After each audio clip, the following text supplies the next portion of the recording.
I want to just go back to 2008 for a moment and just even start with a very big picture sense of it all. What do you think happened that led to 2008?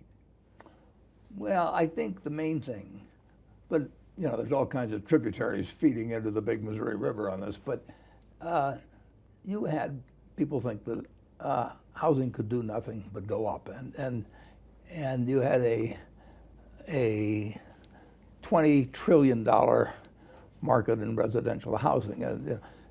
So it was a big asset class, and people started using it as a currency, basically, and they found out that it wasn't straight up, in the end, and they borrowed on them, and there were levels of participation up and down the line. I mean, people at the top were writing mortgages that they knew they'd never have to hold, so they'd sell them to somebody in Norway after they'd been put in a package, and you had people refinancing, figuring that it didn't make any difference whether the monthly payments were too high, and you had them lying on loans, and you had the lenders participating in it, and you basically just had a huge speculation in housing, and 50 million of the 75 million owner-occupied homes in the United States were mortgaged. 25 million were free and clear, so they were okay. But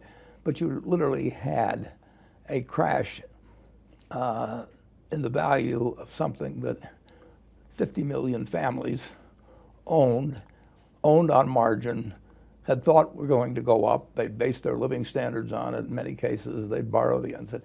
And it was unlike any widespread financial participation anybody had ever seen. So it manifested itself in all kinds of ways. I mean, everybody behaved badly, but they believed, and when people start believing something kind of crazy, you get that sort of thing. It's early 2008, Mm-hmm. so the subprime mortgage is sort of gathering steam. The stuff over the summer 2007 had already happened with BNP Paribas, if you remember. Yeah. Hedge funds with a lot of subprime mortgages are going under. There were a couple. You had New Century Financial go down, and Countrywide declare bankruptcy or get sold. At that point, how worried were you? Do you remember being worried? Well, I wasn't worried because I've always assumed that in a lifetime of participating in the American economy, it's going to move forward dramatically over time, and also it's going to have a lot of hiccups. And it's part of our economic system that we will periodically have some craziness go on. And so I don't try to predict markets, or I don't try to predict business. I just try to adapt to what comes along. I did see in the summer of 2008, I got a call from one of the top officials of one of the main Wall Street firms trying to sell us many billions of dollars worth of equity securities in Freddie Mac, and I knew something was wrong. I mean, normally there's a market for Freddie 100 different places in the world, but when they call us, they've run out of steam, and then the roof fell in on me. On September 1st, there were 35 million money market accounts, and everybody felt they were 100% good. And within a couple of weeks, you had the conservatorship of Freddie and Fannie, and now you had 35 million people, and particularly when Lehman fell, that were worried about. Well, there were $3.5 trillion in money market funds. A couple trillion were in other than government money market funds. Now, if you've got people worried about $2 trillion in this country, you've got a panic like you've never seen. And that's what we had. So take us back. I don't know if you remember this. This is after Bear Stearns goes down. So this is before Fannie and Freddie. Yeah. But after Bear Stearns, you get a call from Dick Fold. Right. And he tells you that his stock is getting killed by short sellers. Yeah. And there's When anybody says that to me, I get very suspicious. I'd love to have short sellers in Berkshire. How does a short seller hurt you? and he says there's an opportunity for you to invest Right. somewhere between $3 to $5 billion. Are you interested? I'm interested in hearing him out. Yeah. And what did you tell him? I told him, tell me what your ideas are, and I'll do some looking at it. But tell me what you'll pay first, and then I'll know whether I want to do some looking. And so he threw out some tentative ideas. I do remember, and actually, he said, "Can I have Hank Paulson call you?" And so Hank called about, I think it was 6 or 7 on a Friday night, and then he stopped short of giving a totally unqualified endorsement, but he was probably hoping I was going to finance it, but he wasn't going to try and sell me too hard. I'm sure he didn't feel that was right. So anyway, I spent that evening going through there, probably a 10K. I've got it at the office still where I made notes as I went through it, and it was 250 or 300 pages, and I just wrote down on the front page the number of the pages where I was finding problems, and when I go through, I knew that it was not for us. Because you saw what? I just saw a lot of things that made me very worried about their financial condition and what would be happening to them under the circumstances that were happening in Wall Street. And do you remember calling him back? He either called me or I called him. And what do you tell somebody like that when you're worried about their finances? Well, I just tell them I'm not interested. I mean, I try to be as polite as possible. I'm not gonna, I don't tell them I don't start enumerating problems to them or anything. And what did you think of him, by the way? Well, I didn't know him that well. I'd probably only met him once at a dinner at the Treasury in Washington. I remember sat next to him. The reason I remember it was I accidentally spilled some wine on him. So, but I didn't have any strong opinion about it at all. It was clear, though, that in the kind of market that was developing, they were going to need to get some money from somebody, and of course they got money afterwards. Fast forward, if you could, now to, we talked about Fannie and Freddie over that summer, but now we're in September of 2008. And this is Friday, September 12th. This is the weekend. The weekend. The weekend. And you get a call this time, not from Lehman Brothers, but from AIG, asking if you'd be interested in investing $10 billion in the company. Yep. And Christopher Flowers is on the phone. Well, I don't remember. I don't remember. I mean, Chris at some point was on the phone. I also remember the CEO of AIG being on the phone. Yes, Bob Wildenstadt also spoke. Yeah, yeah. And what did you think? Well, I asked them to send me out. I was thinking about the domestic PC operation, perhaps the whole PC operation. So I asked them if they Can I ask you to say what PC well, is? property casualty operation and insurance. And I asked them if they would facsimile out some bunch of information. I go down to the office that night, which I did. And what came through was not really useful. So I called back. I remember it's kind of hard to find them even in the building they were in. But I said that don't count on us. I know time is of the essence with you guys, so just don't waste it on me. So I'm out at that point. Now they re-enter the picture a little later, but I said I can't figure this thing out. It would have been $20-some billion, and we could have paid it if I'd known what we were getting. But I wouldn't be able to know. I wouldn't know what intercompany guarantees there were or anything else, and I don't think they knew. Whether maybe the property casualty companies hadn't guaranteed some things that Financial Products was doing or whatever it might be. So anyway, I signed off on it, and it became a very interesting weekend from that point forward. Did you have a lot of before this, did you think that AIG was in peril? Just maybe 24 hours before it. I mean, there were some signals that were going out that they were going to have a big collateral call going on in the following week. And, well, the very fact that they were calling me and, sending out stuff Friday evening at 8 or 9 o'clock in New York indicated they were in peril. Yeah, so I mean, it's a AAA company on that day. I mean, it wasn't going to be the next week, but when a AAA company is calling you at 9 or 10 at night and faxing things out to you, what does a call to Warren Buffett mean, you think? Well, it means that they know we'll act fast if we like something. So we are the best fast buyer for anything that involves in the billions of just about anybody. And they knew I'm interested in the property casualty business in this particular case.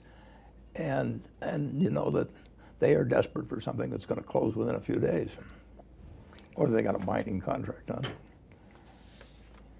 So the next day, around 6 p.m., this is Saturday, September 13th, you get a different call, this time on your cell phone, from Bob Diamond of Barclays. That isn't quite right. The next day, I had a long-standing promise with Walter Scott to go to a charity dinner and performance in Edmonton. So I flew up with Walter, my wife and I flew up with Walter to Edmonton.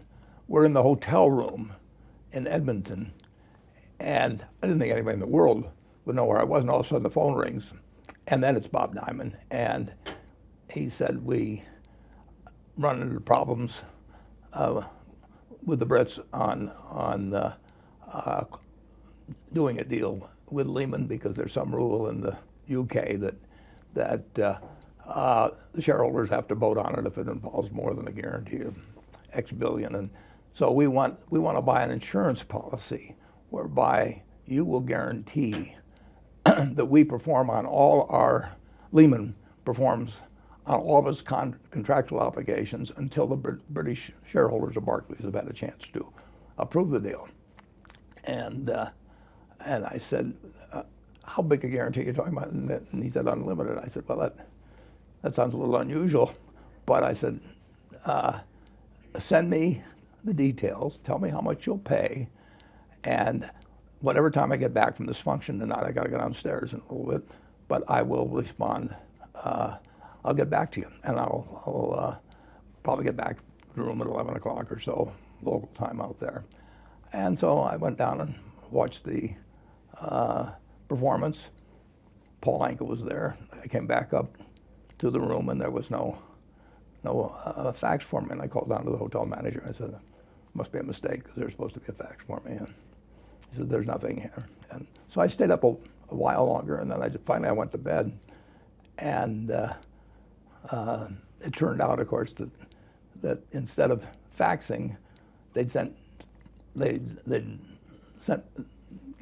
a phone message, and I got this little flip phone, and in fact, I still have it on me. It's the same phone from those days, and I don't know anything about phones, so I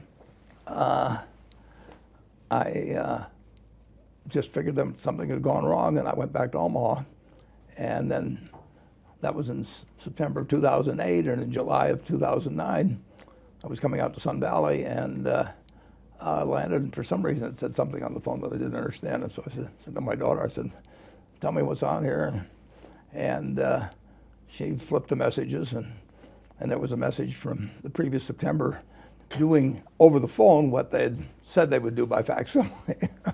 So the message was received slightly late. So do you think things would have worked out differently? No.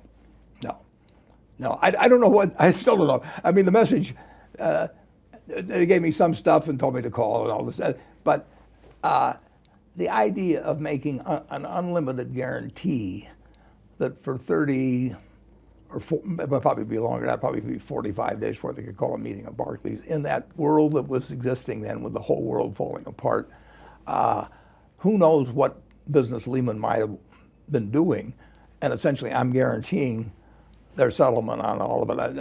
It would have been unlimited exposure that wouldn't have made sense. They had to figure out some way to limit it, and I don't think that was in their proposal. So I really don't think the world would have changed it. You know, a lot of people still look back at that weekend and Lehman Brothers in particular as the moment of the crisis, and wonder whether the U.S. government should have stepped in or not. Yeah. The next morning, the New York Times and the Wall Street Journal both wrote op-eds, editorials praising. Yeah, sure. That's the way everybody felt. The hell with those guys in Wall Street. We've had enough of them, basically. And they would have had to. They would have had to save Lehman and AIG simultaneously, and by that either given the message or said that if necessary, if it spread to Merrill. Now it so happened there was a deal on Sunday on Merrill, but that's going to take a while to close and everything. So they would have had to make huge overall guarantees. That was the question that they really faced. Now I know they feel that on top of that they couldn't have, that they didn't have the power to. But long ago, some Fed chairman told me that whatever the Fed thinks it can do, it could do. Now that may have changed some under under Dodd-Frank, but that was the prevailing view of at least one Fed chairman. So you think the Fed could have done it if they wanted to? I think if I were chairman of the Fed and I saw what was going on in the United States then, I think I would have done it whether I could do it or not. I mean, are they going to come down? The Supreme Court going to send down some guy to arrest me as president of the Fed? I mean, I would feel it would be an act that I should do in the interest of the country, if I were in that position. So you think it was a mistake? I don't know. I mean, because they'd have had to guarantee so much of public opinion. Can you imagine public opinion if all of a sudden, people are losing their houses and facing being underwater and all kinds of personal problems, and all of a sudden you've guaranteed that everybody at AIG is going to be okay and everybody at Lehman's going to be okay. I'm not sure it would have been. It would have been very tough to do. How much political pressure at that time, do you remember, was on both Hank and the Fed and everybody when it came to bailout? That was huge. That was huge. I mean, I think that Bernanke, I think that Hank Paulson, I think that Tim Geithner, I think they did it and I think George W. Bush did the right thing. I think they were heroic, but you weren't going to sell that to the American people, and I don't blame them. I mean, all they knew was that they hadn't done anything wrong, and their world was falling apart. When people talk about the world falling apart, just put it, because you're so good at this, just put it in layman's terms. What do you think the edge of the cliff looked like? Well, what was on the other side? Eventually, the country, I mean, the farms don't go away, the industrial plants don't go away, the houses don't go away. They all change hands, as Gertrude Stein said, But we would right ourselves, but you had this huge economic machine that has all kinds of productive capacity and people going to work every day and imaginative individuals coming up with new products and everything. But when the train goes off the tracks, when you won't deal with anybody else, when banks get worried about their intraday acceptance, from other banks, which they did, and you can't blame them. I mean, when you think of, tens or hundreds of billions of dollars flowing through there between opening and closing of the bank, and all of a sudden you're balanced with some little bank that may go under that night, becomes huge. I mean, the way the dominoes topple, what we really learned in that particular panic was the fact that we're all dominoes and we're all very close together. Now, it doesn't destroy, like I say, the plant. But when the machine gets gummed up, it can take a long time. When people don't trust each other to do business with these, when you don't trust the people that you've sent $3.5 billion to in money market funds, like I said, maybe $1.5 billion, or I should say $3.5 trillion. $1.5 trillion of that's in government-related money market funds. But when you have people worried about $2 trillion on that, they're going to freeze. Yeah. Two things. One is you had mentioned dominoes. And I think it's Ed Lafler who has talked about this idea that maybe they're not dominoes, but they're like popcorn. that the skillet was so hot that even if you had picked off Lehman Brothers or AIG, the others would have still gone anyway. I'm curious what you think of that. Well, the dominoes were totally compressed. I mean, General Electric was in there, every household name was there, and the question whether bank lines would be any good, I've never counted on bank lines. They want to do it, but self-preservation always comes first, so when really Freddie and Fannie tripped it off, because their paper was held all over the world. And here, all of a sudden, these two institutions that either own or guarantee 45% of all the residential mortgages in the United States, $5 trillion almost. $5 trillion, those are big numbers in this world. And all of a sudden, they both have conservatorship. You wake up in early September and you find they're both in conservatorship. And then from that point on, we were in big trouble. Do you think they shouldn't have been put into conservatorship? Well, they had to be put in. As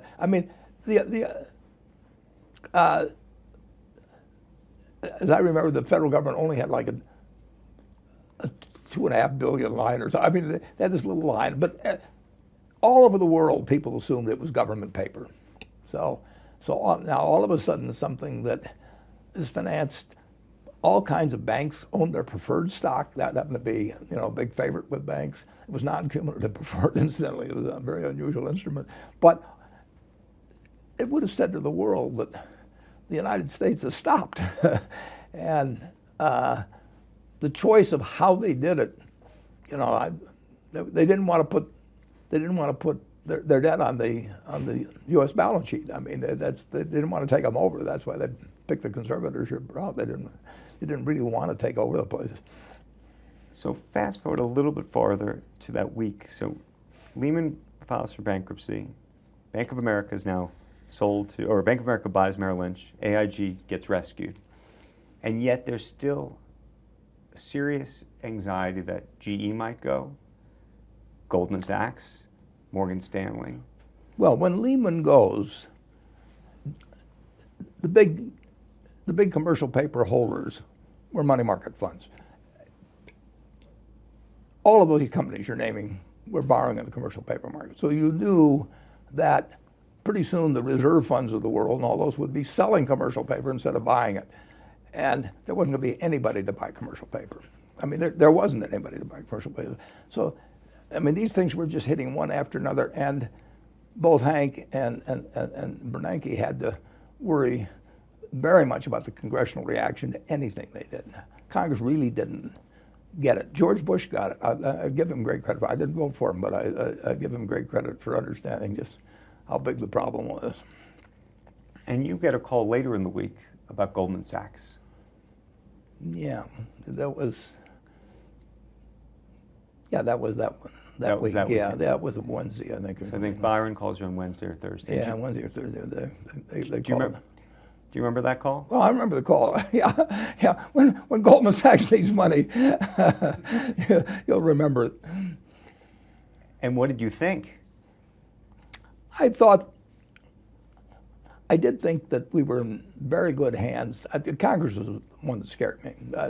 I thought we were in good hands at the Fed. I thought we were in good hands at the Treasury. I thought we were in good hands at the presidency. And I thought that there was Goldman Sachs was sound under any situation except if markets just totally were closed up. Anything that creates discontinuity in markets, I mean, anything can happen then, because you got hundreds and hundreds and hundreds of thousands of contracts with derivatives on, with people on each side, and you don't know whether either guy's is going to be any good. So you can take anything but a stoppage. And I felt that the Goldman was okay. I think the unsung hero of the whole thing, although it was a stupid thing to do, I think the unsung hero was Ken Lewis buying Merrill. I mean, Merrill would have been there on Monday morning. I think he got some fairness opinion that said it was okay to pay $30. I think he got it twice between Saturday at noon or something, and the deal getting announced on Sunday morning. Nobody knew what Merrill was worth at that time, But he got the fairness opinion. He says, we'll pay whatever it was, $30 or thereabouts. It wouldn't have been worth 30 cents on Monday. Big mistake then. Well, it wasn't for the system. And incidentally, MERS worked out fine subsequently. But I mean, under the conditions that existed, on Monday morning, if Bank of America hadn't announced that purchase on Sunday, it wouldn't have just been Lehman. The second that Lehman would not have been, if they backed away from Lehman, they'd have to tell Merrill to stand on its own too, and bingo, bingo. when you look back in retrospect, is there anything you wish that you had done that you didn't do? Any investments that you wish you could have made, given? Well, I can look back on any week and come up with that. I mean, the situation, we'd have been better off, considerably better off at Berkshire if we waited 4 or 5 months to buy anything. I mean, the low was set in March, and it was much lower than that. I wrote that op-ed for the New York Times in late October. Well, it was right on a long-term basis, but it was way off for 3 or 4 months, 4 or 5 months at least. And let me ask you one other thing just about, this goes to the domino thing a little bit. Was there ever a moment that you thought that the system would gum up so much that people, I mean, that we would be back in sort of a Great Depression, that there really would be red lines and, I mean, people... It could, if mishandled, it could have lasted quite a while. It wouldn't have lasted as long as them, but it would have really gummed things up. There's no question. They're already gummed up, but it would have, at some point, the government has to step in. I mean, when everybody in the world wants to deleverage, there's only one party that can leverage up. There's just one party.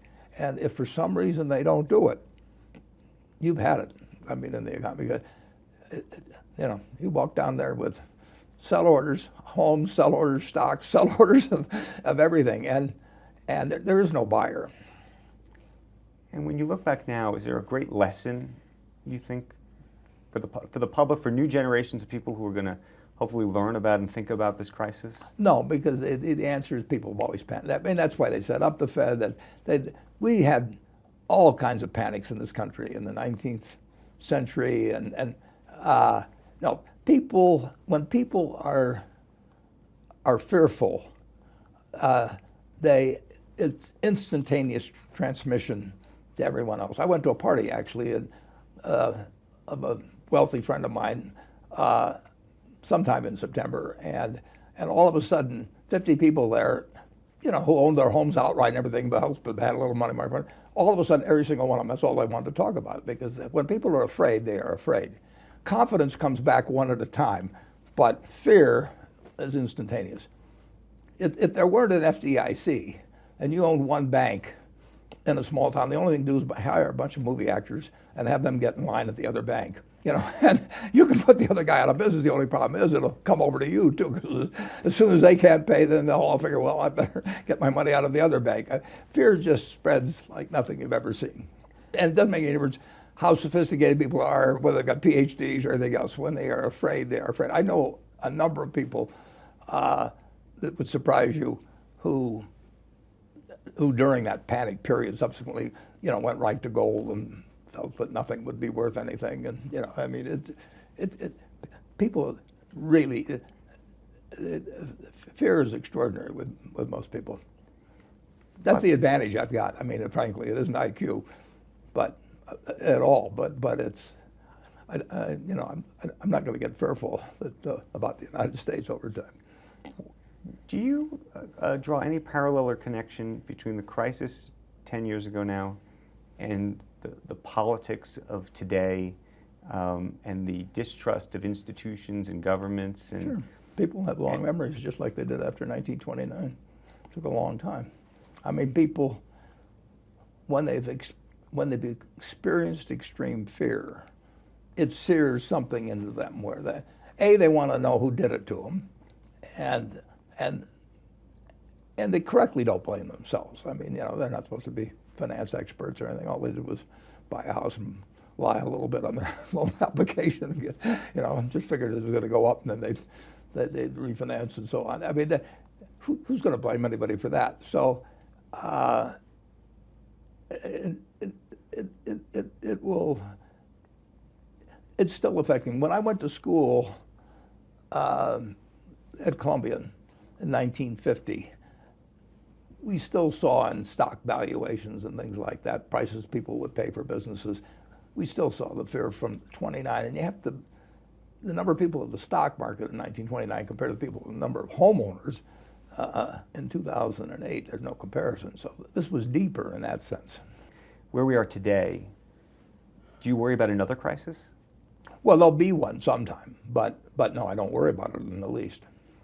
Because I conduct myself so that if there's another crisis, I'll still be around. Berkshire will be in good shape. But when you look around and to the extent you worry about anything for the country, if not yourself, what do you look around today and say, okay, I got to be anxious about that? Well, I don't see big signs of anything now, but that's the nature of things early on.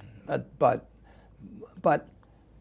asset appreciation draws in people that really don't know anything about the asset, and people start being interested in something because it's going up, not because they understand anything else, but the guy next door who they know is dumber than they are is getting rich, and they aren't, and their spouse is saying, can't you figure it out too? And I mean, it is so contagious. So that's a permanent part of the system. But in terms of the specific excesses, I don't see them now. No. And just going back to one other thing you said, is there anyone to blame for the crisis? Because that's been also a political... You can blame a lot of people for doing very foolish things, but I don't think anybody was... I mean, there's a certain number of people who are doing crooked things all the time. And to some extent, they were attracted to the real estate market because the money was flowing so easily. I mean, when you can create a mortgage, in Bakersfield, California, and sell it to somebody in Norway, and then when you get these permutations of these things where you get one instrument that's dependent on another instrument. I made a calculation once on one security I saw that had been raided by the agencies, and I'd had to read 300,000 pages in order to understand both the primary security and then the ones that it was dependent on and so on. And it just gets, and nothing goes wrong for a while, so everybody gets used to doing it. It'll happen again. It'll happen again. But that's okay. I mean, you should conduct yourself so that you don't have to get killed by it. If you own a farm outright, if you own a business outright, in our case, the only thing we had to be sure that we did was we never owned commercial paper, and we've never owned it since. Are we better prepared for another crisis? Do you look at either the regulations or? That's an interesting question because I've never read Dodd-Frank in its full 2,000 plus page. I've read little summaries. I have the impression, and I may be wrong on this, but I have the impression that it somewhat weakens the ability of the Fed to act promptly and unilaterally. And I would say that's a terrible mistake. Now, people get mad at how the Fed operates. I mean, they stick it in there because they're mad about what happened in the past, and then these guys have too much power, and they could print money. Well, it's a good thing they could print money because we needed money. So I think we could be better off in many respects for it. And like I said, I have not read it, but I have been told by people that have read it that it actually does not leave the Fed as powerful as before, and we need a powerful Fed. You may not like them, but they may do things that bother you, but you need somebody that if this country with now 100 trillion of household wealth, with now 75 million plus, that it doesn't come to a stop because everybody's trying to deleverage. In layman's terms, how devastating do you think it would have been for the economy if it had frozen up completely for the man on the street? Well, anything that slows down the economy means you really aren't using our productive capacity to the extent we have it. I mean, the country is as rich as its output is every year. And if you do something that depresses output from its maximum possibilities, and there can be a lot of things you could do along that line, but this would be one on a very big scale. And anything you do that slows down the economy from its productive capacity, I mean, you basically have you hurt people. Which people you hurt, who knows? And then you've got to count on how political sentiment will react to that, and they're going to want to they're going to want to punish the people who they think did it to them. They're going to want to punish Wall Street, rightly in many respects. They're going to want to punish big business. They're going to want to punish somebody. I would too if my life got all messed up, because of something I didn't understand. I would be upset about it. And I'd vote for whoever promised me that I'll get the guys that did it to you. In terms of just the sheer panic, for you, was there ever, I mean, you're not a panic kind of guy. No, not a panic kind of guy.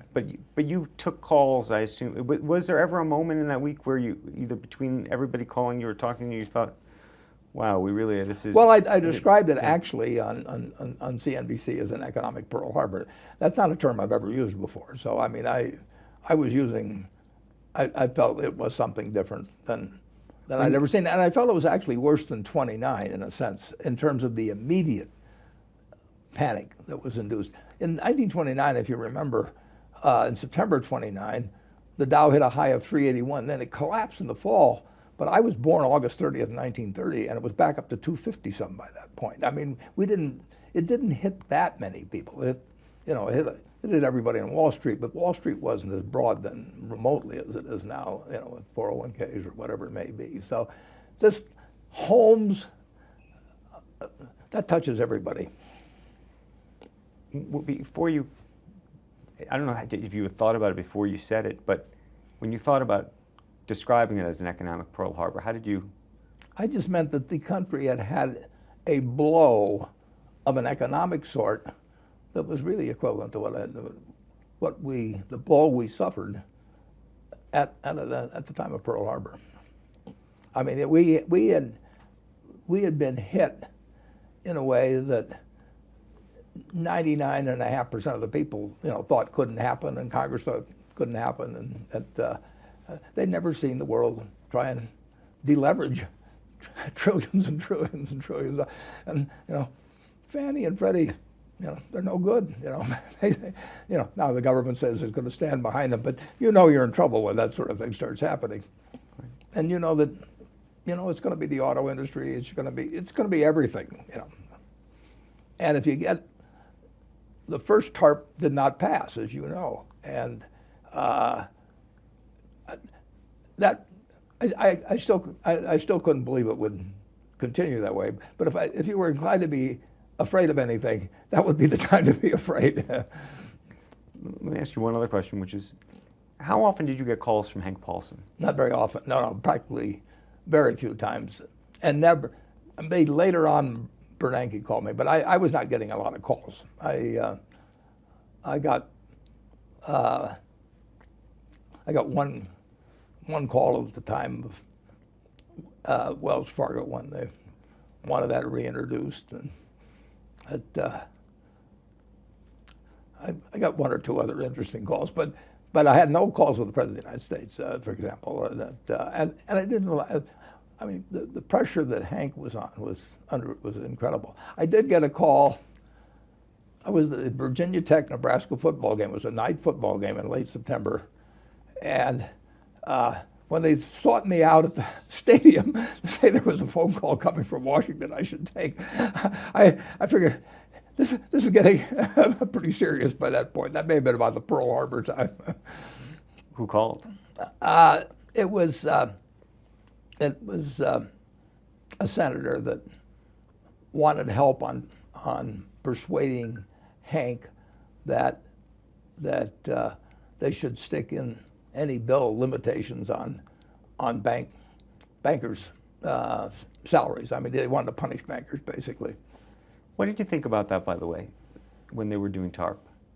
Well, I thought TARP, and I actually on October 1st of 2008, I was on a Charlie Rose program where they were still talking about TARP applying to buying distressed assets from banks, and I actually suggested an RFC, Reconstruction Finance Corp model, which came from the 1930s. As a matter of fact, Catherine Graham of the Washington Post's father was the first head of the RFC. Believe it or not, he was appointed by Hoover, and then but then Roosevelt came along and put Jesse Jones in charge, and the RFC was very, very, very helpful in terms of of putting the economy together again at that time. And in effect, that's what was done about 2 weeks later. But at that time, it wasn't being talked about, and I don't know what went on at that time. But it may have been that the Treasury didn't feel that Congress would accept anything that extreme. Although it wouldn't have been that extreme in terms of historical precedent.